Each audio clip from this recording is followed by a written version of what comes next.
Quando historiadores relatam o ano 1835 em Nova York, seu foco inevitavelmente recai sobre a catástrofe acima do solo.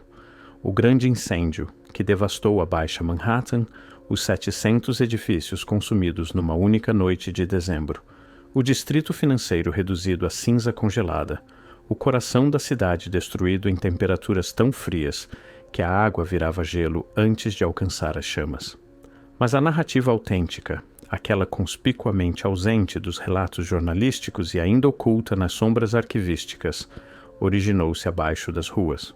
Começou com uma operação direta de remoção de destroços. Engenheiros receberam diretrizes para escavar o distrito queimado, estabilizar fundações através de 17 quarteirões urbanos e determinar se a terra carbonizada poderia sustentar o peso de um centro comercial reconstruído.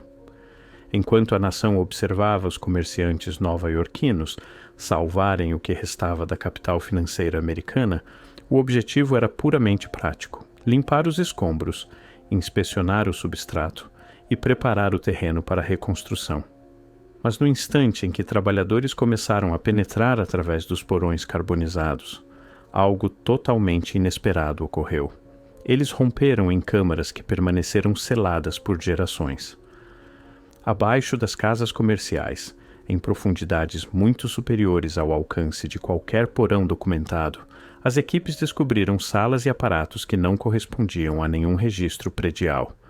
Sua configuração era desconcertante, sua função desafiava explicação, e as máquinas não guardavam semelhança com nada nas enciclopédias mecânicas daquela época, nem mesmo ecoavam a engenharia industrial britânica como convencionalmente compreendida. Essa informação nunca surgiu em relatórios públicos de reconstrução. Não apareceu nos jornais que cronificavam a notável recuperação de Nova York. Contudo, na documentação confidencial daquele período, uma frase particular manifesta-se repetidamente: aparato imprevisto, profundidade sem precedentes, origem indeterminada. A explicação autorizada posteriormente comprimiria tudo isso em mecanismos antiquados de bombeamento, equipamento abandonado de oficina ou simplesmente destroços mal identificados do incêndio. Nada excepcional, nada merecendo escrutínio. Mas as fotografias de salvamento daquele inverno, aquelas processadas em escritórios escurecidos enquanto Nova York se reconstruía com velocidade espantosa, revelam algo contraditório. Revelam trabalhadores posicionados ao lado de invólucros metálicos esculpidos com precisão muito superior à capacidade de qualquer fundição daquela era. Montagens ajustadas tão perfeitamente que, mesmo através da iluminação inadequada da fotografia de 1835, nenhuma junção é discernível. Mecanismos e turbinas que não guardam semelhança com nenhuma fabricação americana reconhecida, mas algo mais antigo, mais intrincado, mais proposital. E quanto mais fundo escavavam, mais os estratos deixavam de se assemelhar à cronologia industrial como a compreendemos, e crescentemente pareciam tecnologia que havia sido enterrada, obscurecida e deliberadamente expurgada da memória. Inicialmente, as equipes de recuperação tentaram categorizar tudo da maneira mais elementar concebível: equipamento hidráulico obsoleto, remanescentes manufatureiros desertos, refúgio de oficinas pré-conflagração. Mas conforme documentação acumulava e maquinário adicional era descoberto, as contradições proliferavam. Porque certos mecanismos eram construídos com especificações muito mais exatas do que qualquer instalação mecânica do período poderia realizar. Por que componentes particulares eram confeccionados em configurações padronizadas como se produzidos em massa, ao invés de forjados individualmente? Por que determinados sistemas se estendiam em câmaras muito além do perímetro de qualquer estrutura documentada? E a investigação que perturbava até os engenheiros mais experientes? Por que essas máquinas eram tão notavelmente avançadas? Nova York, em 1835, estava atravessando rápida industrialização. Contudo, o maquinário sob porções do distrito incinerado parecia projetado para aplicações que nenhum engenheiro contemporâneo conseguia identificar. Equipes de recuperação discretamente reconheciam entre si que a sofisticação e exatidão não se alinhavam com nenhum fabricante conhecido. E embora nenhum deles empregasse terminologia como tecnologia desaparecida, estavam reconhecendo algo igualmente perturbador. Alguém havia construído essas máquinas anteriormente, não implementos rudimentares, não motores primitivos, sistemas de geração de energia. Conforme os registros expandiam, também expandia o silenciamento. Relatórios tornaram-se mais abreviados. Descrições tornaram-se indefinidas. Fotografias cessaram de capturar as perspectivas mais abrangentes das descobertas. E então as zonas de escavação foram parcialmente reaterradas no início de 1836, cobertas onde necessário para novas fundações, e muito do que havia sido exposto retornou à obscuridade. Apenas fragmentos persistem: documentação, um punhado de fotografias e os testemunhos subjugados de arquivistas que examinaram os arquivos antes de alguns desaparecerem inteiramente. Mas mesmo do que persiste, uma configuração torna-se visível. Maquinário excessivamente preciso para qualquer fabricante reconhecido, componentes excessivamente avançados para a cronologia aceita, metodologias de engenharia que parecem herdadas ao invés de inovadas, tecnologia que parece pertencer a uma época inteiramente diferente de construção. E aqui é onde pesquisadores contemporâneos começam a formular questões que as equipes de 1835 mal podiam articular. Nova York foi construída acima de um complexo energético esquecido. Engenheiros anteriores estavam reaproveitando maquinário que não compreendiam completamente. E por que numerosos aspectos da recuperação permaneceram indocumentados, selados ou simplesmente erradicados dos registros? Quando as equipes de recuperação avançaram além dos estratos iniciais reconhecíveis sob o distrito queimado, as expectativas eram elementares. Acreditavam que encontrariam níveis de porão, talvez alguns condutos utilitários antiquados e resíduos dispersos de construção pré-incêndio. Nada incomum, nada extraordinário. Mas em semanas, essa presunção despedaçou-se porque, ao invés de uma sequência ordenada de andares de porão, as equipes revelaram uma sucessão de estratos tecnológicos que não se comportavam como infraestrutura de uma cidade convencional deveria comportar-se. A anomalia inicial foi interconexão. Cada camada, porão conhecido, subporões desconhecidos e tudo que existia abaixo, parecia aderir a sistemas idênticos de distribuição energética, configurações idênticas de condutos, princípios idênticos de engenharia. Eras diferentes não deveriam exibir isso. Construtores diferentes, propósitos diferentes, décadas diferentes, não constroem a integração perfeita com sistemas de gerações anteriores. Contudo, sob Nova York, construíam. Condutos de um período conectavam-se diretamente a condutos enterrados metros abaixo deles. Redes de distribuição energética mantinham a mesma trajetória, mesmo quando separadas pelo que parecia ser ciclos inteiros de construção. Era como se cada grupo que alguma vez construiu neste terreno estivesse conectando-se a uma infraestrutura original, uma que não mais existia em nenhum arquivo de engenharia. Conforme os trabalhadores escavavam mais fundo, os estratos tornavam-se mais peculiares. Abaixo do porão e fundações antecipados, começaram a encontrar maquinário que não se assemelhava a nada como equipamento contemporâneo. Invólucros substancialmente maiores, tolerâncias consideravelmente mais apertadas, configurações que pareciam excessivamente matematicamente precisas para qualquer coisa na cronologia documentada de Nova York. Certos mecanismos pareciam quase superengenheirados, montagens rotativas com equilíbrio perfeito, confeccionadas com precisão que não correspondia às fábricas grosseiras daquele período. E então chegou a descoberta que confundiu até os membros mais conservadores das equipes de engenharia: câmaras cristalinas. Não salas ordinárias de armazenamento ou espaços utilitários, mas câmaras geométricas revestidas com materiais que pareciam conduzir energia. Superfícies metálicas exibindo sinais de atividade eletromagnética sustentada, salas inferiores com o que pareciam ser sistemas de amplificação por ressonância, invólucros com formações cristalinas, que apenas fazem sentido lógico para maquinário gerando energia através de meios além de vapor ou água. Contudo, não existe documentação histórica de Nova York alguma vez possuindo tal geração energética antes do incêndio. Nenhum registro exibindo processos industriais requerendo esta variedade de gestão energética.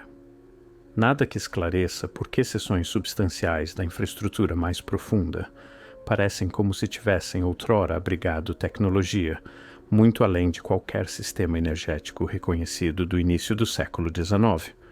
Fotografias de recuperação capturadas em 1835 e 1836 demonstram isso inequivocamente. Trabalhadores posicionados ao lado de invólucros tão massivos que os homens parecem miniaturas em comparação. Componentes usinados tão precisamente que até hoje engenheiros elétricos examinam as imagens arquivísticas com descrença. Tolerâncias e montagens que se assemelham à geração energética contemporânea muito mais do que qualquer coisa atribuída à América dos anos 1830. Mas o detalhe mais perturbador não foi o que materializou-se nas fotografias. Foi o que não materializou-se nos arquivos. Os relatórios autorizados compostos nos meses seguintes ao incêndio mal referenciam essas características. Certos desenhos excluem as câmaras mais profundas inteiramente. Maquinário particular é condensado com terminologia imprecisa, como destroços ou equipamento anterior, embora as fotografias demonstrem que era muito mais intrincado do que isso. O silenciamento é difícil de ignorar, porque se essas descobertas mais profundas genuinamente pertencem a períodos históricos reconhecidos, por que não foram retratadas em detalhe? Por que os mecanismos incomuns não foram documentados abrangentemente? Por que as fotografias foram distribuídas através de coleções privadas, ao invés de reunidas num único relatório municipal?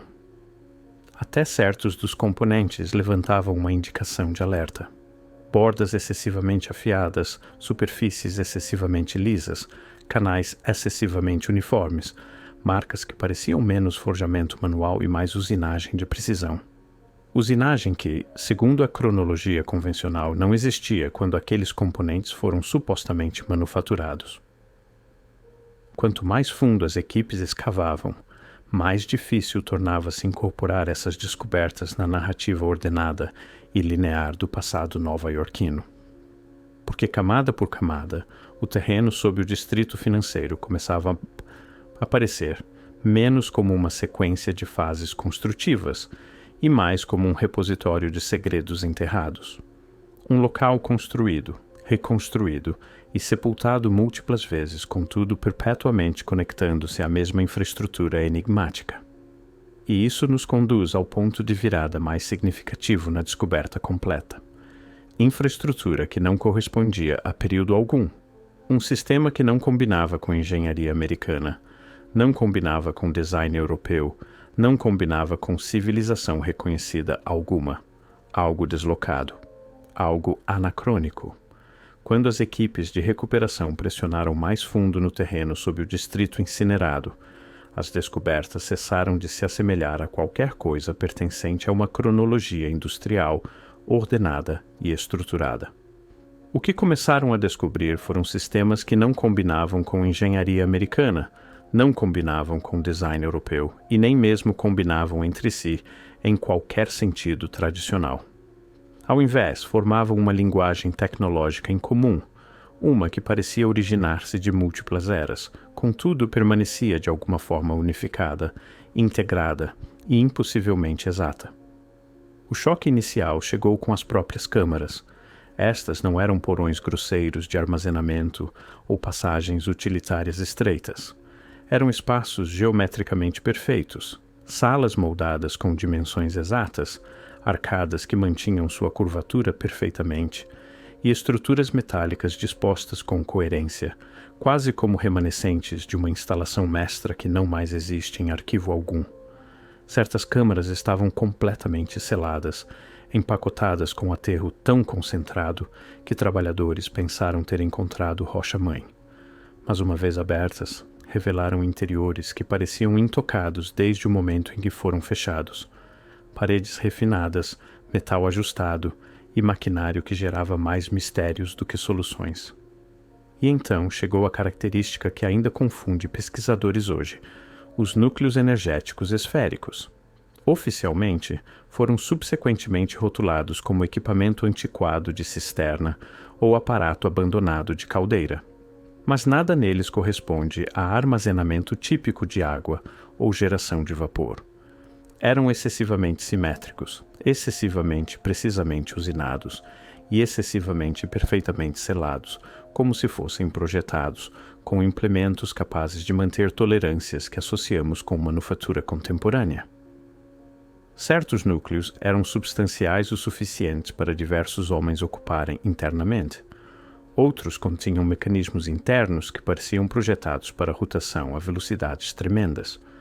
Trabalhadores de 1835 descreveram-nos em correspondência privada como recipientes engenheirados.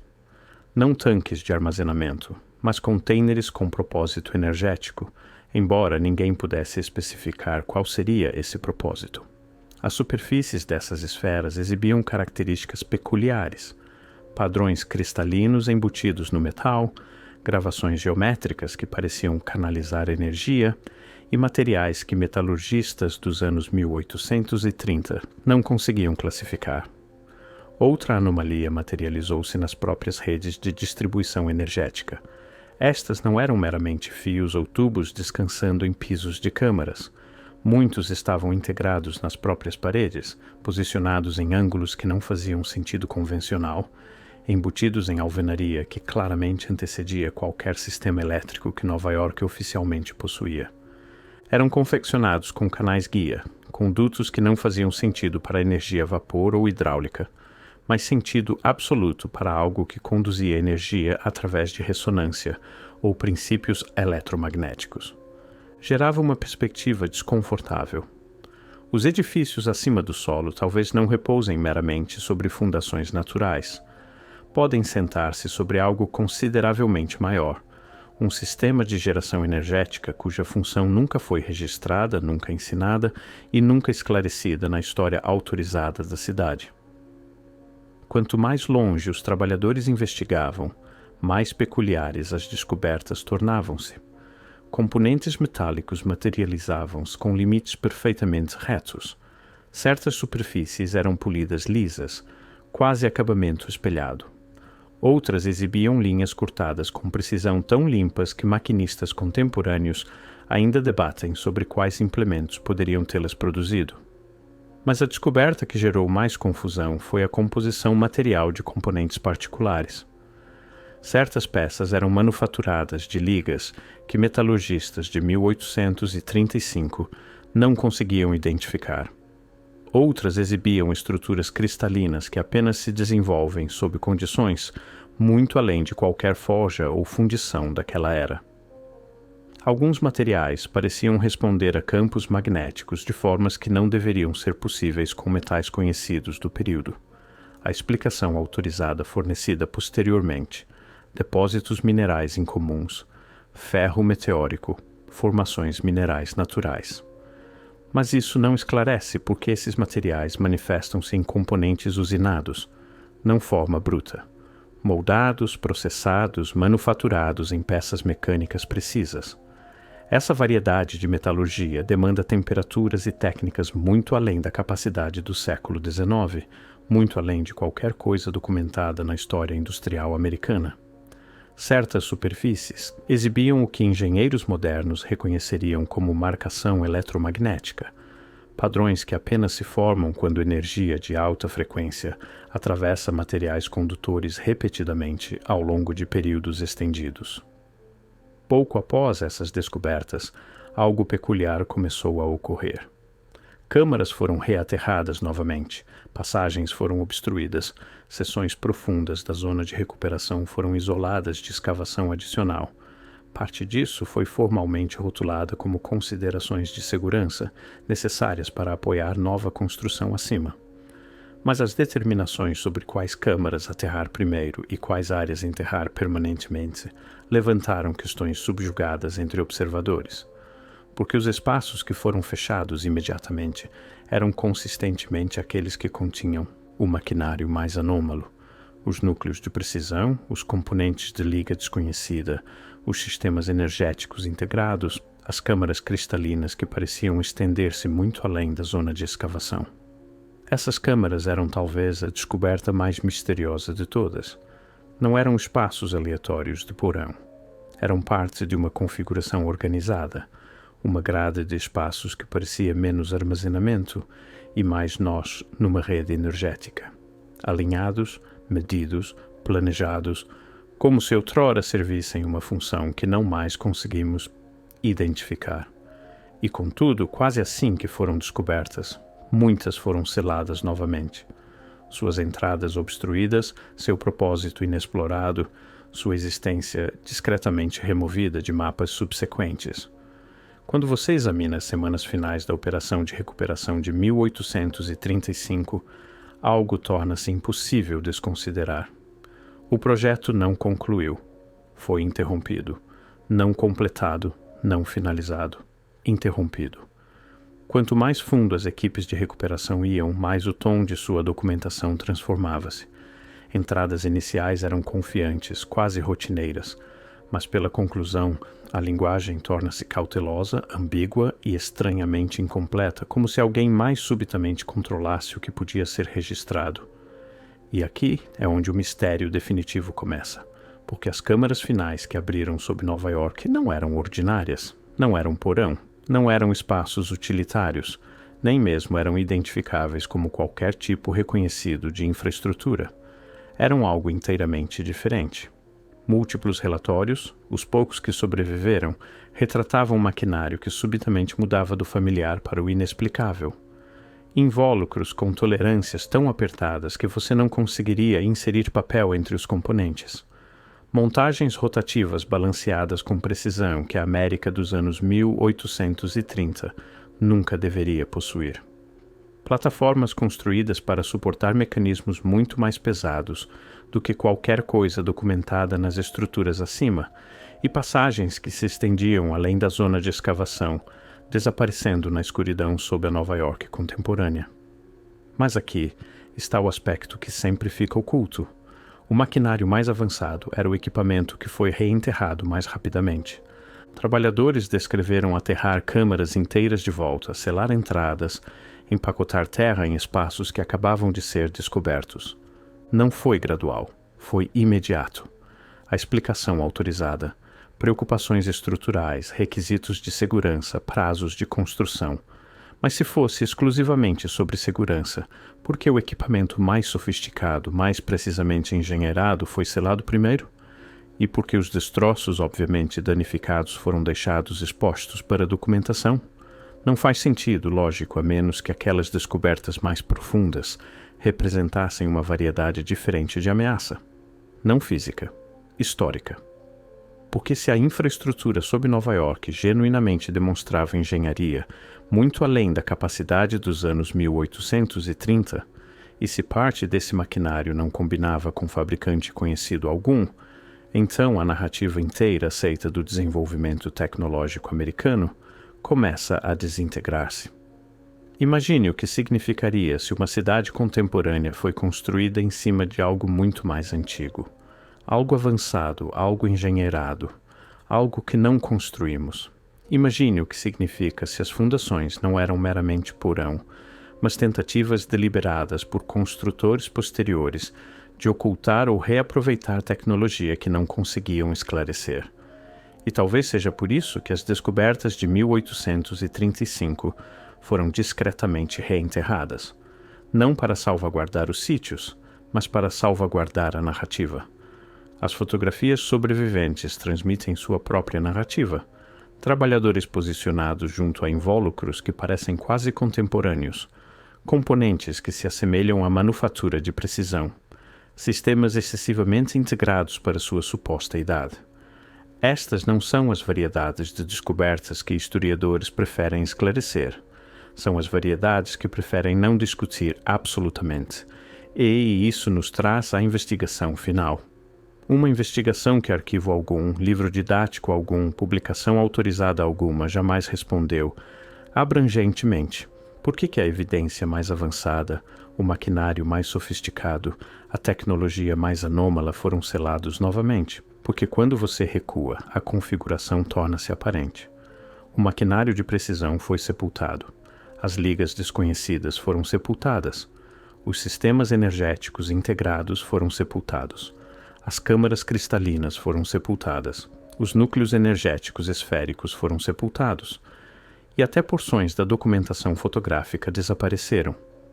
Quase como se a operação de recuperação tivesse inadvertidamente revelado um capítulo da história que não deveria emergir. Um capítulo mais antigo que o grande incêndio, mais antigo que a cidade que reconhecemos, mais antigo que a narrativa que nos foi fornecida. E por um breve instante, em 1835, a Terra abriu-se apenas o suficiente para revelá-lo, mas ao invés de examiná-lo, fecharam-no novamente, selaram-no, aterraram-no, esqueceram-no ou fingiram.